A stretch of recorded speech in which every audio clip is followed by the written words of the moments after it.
Imagine this. You've just found out that the richest people in the world aren't just luckier than you, they're smarter, particularly when it comes to the one game we all must play, the tax game. Now, what if I told you that these aren't arcane secrets locked away in some billionaire's vault?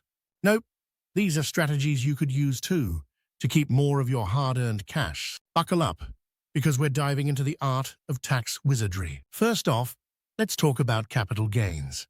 You see, the rich love this one because it taxes long-term investments at a lower rate than your regular income. If you hold on to an asset for more than a year, suddenly, the taxman is a lot kinder. So think long-term. Instead of flipping stocks like hotcakes at the diner, sit on them. Let them mature like a fine wine. This isn't about day trading, it's about strategic patience. Next up, retirement accounts.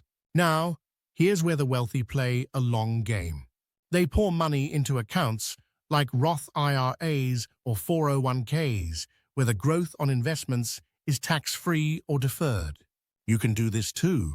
By maxing out your contributions, you're not just saving for retirement, you're also dodging taxes now. It's like putting money in a tax-proof piggy bank. But wait, there's more. Ever heard of Charitable Remainder Trusts, CRTs? The rich love this for a reason. You get to donate assets to a charity, get a tax deduction, and still receive income from those assets for a period. It's like having your cake and eating it too, while also doing a good deed. For the average investor, this might seem out of reach, but if you've got some appreciated assets, this could be your golden ticket. Now let's talk about tax loss harvesting. This is where you sell off your losers, I mean those investments that haven't panned out, to offset your gains. It's like financial judo, using the market's punches against itself. You can even carry these losses forward to future years. It's not about crying over spilled milk. It's about using that milk to butter your bread. And here's a spicy one. Offshore accounts. Before you start picturing a Bond villain's lair, understand this isn't about hiding money from the IRS. It's about strategic placement. Some countries have tax treaties with the US that can lower or eliminate certain taxes.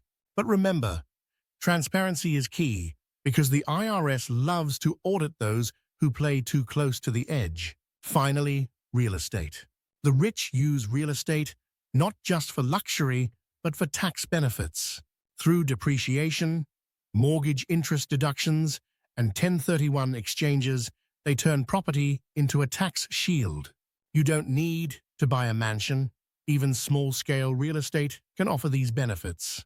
It's about playing the long game, where each property becomes a piece in your tax strategy puzzle. So what's the takeaway here? The tax system isn't some impenetrable fortress. It's more like a complex game of chess. The wealthy have been playing this game for years, but the board is open to anyone. By understanding these strategies, you're not just saving money, you're leveling the playing field. It's all about smart moves, not just more moves. Invest wisely, think ahead, and maybe, just maybe, you will find yourself not just playing the game, but mastering it.